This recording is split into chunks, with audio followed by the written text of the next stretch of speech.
Welcome to the Plume and Page. Today's story is Snow White and Rose Red. A poor widow once lived in a little cottage in front of which grew two rose trees, one bearing white roses and the other red.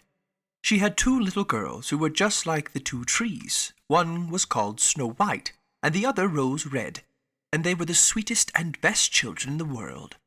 Rose Red loved to run about the fields and meadows and to pick flowers and catch butterflies. But Snow White sat at home with her mother and helped her in the household or read aloud to her when there was no work to do. The two children loved each other so dearly they always walked about hand in hand whenever they went out together, and when Snow White said, "We will never desert each other," Rose Red answered, "No, not so long as we live." And the mother added, "Whatever one gets, she shall share with her sister." They often roamed about in the woods gathering berries, and no beast ever hurt them. On the contrary, they came up to them in the most confiding manner. The little hare would eat a cabbage leaf from their hands, the deer grazed beside them, the stag would bound past them merrily, and the birds remained on the nearby branches and sang to them. No evil ever befell them. If they forgot about the time and night overtook them, they lay down on the moss and slept till morning, and their mother knew they were quite safe and never felt anxious about them. Once, when they had slept the night in the wood and had been wakened by the morning sun, they perceived a beautiful child in a shining white robe sitting close to their resting place. The figure looked at them kindly, but said nothing, and vanished into the wood. And, when they looked around, they saw they had slept quite close to a precipice over which they would certainly have fallen had they gone on a few steps farther in the darkness. When they told their mother of their adventure, she said what they had seen must have been the angel that guards good children. Snow White and Rose Red kept their mother's cottage so clean and neat, it was a pleasure to step into it. In summer, Red Rose looked after the house, and, every morning before her mother awoke, she placed 2 flowers beside the bed, a rose from each tree. In winter, Snow White lit the fire and put a shining brass kettle on to boil. In the long winter evenings, when snowflakes fell, their mother would say, "Snow White, go close to the shutters." They gathered around the fire while their mother put on her spectacles and read aloud from a big book. The 2 girls listened and spun quietly. Beside them on the ground lay a little lamb, and behind them perched a little white dove with its head tucked under its wing. One evening, as they sat thus cosily together, someone knocked at the door. The mother said, "Rose Red, open the door quickly. It must be some poor traveler seeking shelter from the snow and cold." Rose Red hastened to unbar the door and thought she saw a poor man standing in the darkness outside. But it was a bear who poked his thick black head through the door. Rose Red screamed aloud and sprang back in terror. The lamb began to bleat, the dove flapped its wings, and Snow White ran and hid behind her mother's bed. But the bear said, "Don't be afraid. I won't hurt you. I am half frozen and only wish to warm myself a little." "You poor bear," said the mother. "Lie down by the fire, but take care not to burn your fur." Then she called, "Snow White and Rose Red, come out. The bear will do you no harm. He is a good, honest creature." So they both came out of their hiding places, and gradually the lamb and dove drew near too, and they all forgot their fear. The bear asked the children to beat the snow out of his fur, and they fetched a brush and scrubbed him till he was dry. Then the beast stretched himself in front of the fire and growled happily and comfortably. The girls soon grew quite playful with him and treated their guest like a big dog. They rolled him about here and there and teased him gaily, and if he growled they only laughed. The bear submitted to everything with the greatest good nature. Only when they went too far he cried, "Oh, spare my life! Snow White and Rose Red, don't beat your lover dead." When it was time to retire for the night, and the others went to bed, the mother said to the bear, "You can lie there on the hearth. It will be a shelter for you from the cold and wet outside." As soon as day dawned, the children let him out, and he trotted off through the snow into the wood. From this time on, the bear came every evening at the same hour, and lay down by the hearth, and let Snow White and Rose Red play what pranks they liked with him. They grew so accustomed to his visits that the door was never locked at night, till their friend had made his appearance. When spring came, and all the world outside was green, the bear said one morning to Snow White, "Now I must leave you. I will not return again the whole summer." "Where are you going, dear bear?" asked Snow White. "I must go to the forest, and protect my treasure from the wicked dwarfs. In winter, when the earth is frozen hard, they remain underground, for they cannot work their way through. But now, when the snow is thawed and the sun has warmed the ground, they come out to spy the land and steal what they can. Anything that falls into their hands and disappears into their caves with them is not easily brought to light again." Snow White was quite sad over their friend's departure. When she unbarred the door for him, the bear caught a piece of his fur in the door knocker as he stepped out, and Snow White thought she caught sight of glittering gold beneath it, but she could not be certain. The bear ran hastily away, and soon disappeared behind the trees. A short time later, their mother sent the children into the wood to collect brushwood. They came upon a big tree fallen on the ground, and on the trunk among the long grass they noticed something jumping up and down, but what it was they could not distinguish.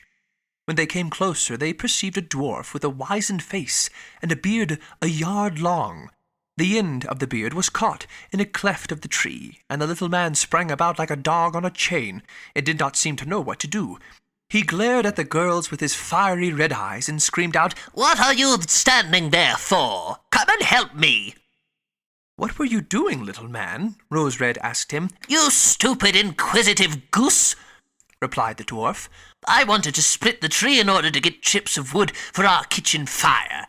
I drove in the wedge, and all was going well, but the wood was so slippery it suddenly sprang out. There was no time to remove my beautiful white beard, so here I am caught fast. I can't get away, and you silly smooth-faced milk and water girls just stand and laugh at me. Ugh, what wretches you are!" The girls did everything in their power, but they could not get the little man's beard out. It was wedged in far too firmly. "I will run and fetch somebody," said Rose Red. "Blockheads!" snapped the dwarf. "What is the good of calling anyone else? You two are already too many for me. Does nothing better occur to you than that idea?" "Do not be so impatient," said Snow White. "I will help you." And taking her scissors out of her pocket, she snipped the end of his beard. As soon as the dwarf was free, he seized a bag full of gold which was hidden among the roots of the tree, and muttered aloud, "Curse these rude wretches, cutting off a piece of my splendid beard." With these words he swung the bag over his back and disappeared without another look at the children. A few days later, Snow White and Rose Red went out to catch some fish for supper. As they approached the stream, they saw something which looked like an enormous grasshopper springing toward the water, as if it were going to jump in. They ran forward and recognized their old friend the dwarf. "Where are you going?" asked Rose Red. "You are surely not going to jump into the water." "I am not such a fool," screamed the dwarf. "That wretched fish is trying to drag me in." The little man had been sitting on the bank fishing, when the wind had unfortunately entangled his beard in the line. Immediately afterward, a big fish bit, but the feeble little creature had no strength to pull it out, and the fish was dragging the dwarf toward him. He clung with all his might to every rush and blade of grass, but it did not help him much. He had to follow every movement of the fish and was in great danger of being dragged into the water. The girls had come just at the right moment. They held him firm and did all they could to disentangle his beard from the line. But in vain, for beard and line were in a hopeless muddle. Nothing remained but to produce the scissors and cut the beard, and a small part of it was sacrificed. When the dwarf saw what they were doing, the ungrateful little man yelled, "Do you call that manners, to distinguish a fellow's face? It wasn't enough that you shortened my beard before, but now you cut off the best bit of it. I won't dare show myself like this before my own people. I wish you'd never come at all." Then he picked up a sack of pearls that lay among the rushes, and, without saying another word, he dragged it away and disappeared behind a stone. Soon after this, the mother sent the two girls to the town to buy needles, thread, laces, and ribbons. The road led over a field where huge boulders of rock lay scattered.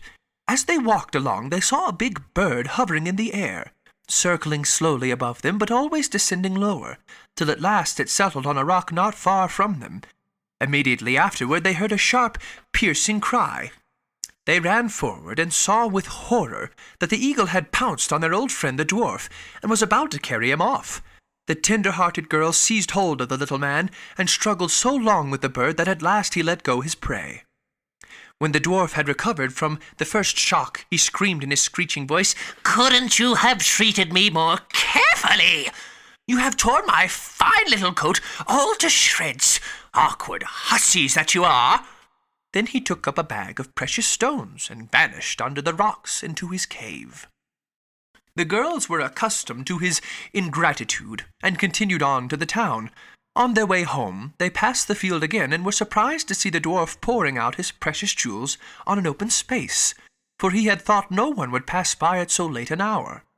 The evening sun shone on the glittering stones, and they sparkled so beautifully that the girls stood still and gazed at them. "What are you two standing there gaping for?" shrieked the dwarf, and his ashen-gray face became scarlet with rage. He was about to run off with these angry words when a sudden growl was heard, and a black bear trotted out of the wood. The dwarf jumped up in great fright, but he had no time to reach his hiding place, for the bear was already upon him. Then he cried in terror, "Dear Mr. Bear, spare me! I'll give you all my treasure. Look at those beautiful precious stones lying there. Spare my life! What pleasure would you get from a poor feeble little fellow like me? You wouldn't feel me between your teeth? There, lay hold of these two wicked girls. They will be a tender morsel for you, as fat as young quails. Eat them instead." The bear, paying no attention to his words, gave the evil little creature one blow with his paw, and he never moved again. The girls had run away, but the bear called after them, "Snow White and Rose Red, do not be afraid. Wait, and I will come with you." Then they recognized his voice and stood still. When he was quite close to them, his bare skin suddenly fell off, and a handsome young man stood beside them, all dressed in gleaming gold. "I am a king's son," he said, "and was bewitched by that wicked dwarf. Not only had he stolen my treasure, but I was doomed to roam about the woods as a wild bear till his death should set me free. Now he has the punishment he deserves." Snow White married the prince, and Rose Red married his brother, and they divided the great treasure the dwarf had collected between them. The old mother lived peacefully with her children for many years. She carried the 2 rose trees with her. They stood in front of her window, and every year they bore the loveliest red and white roses.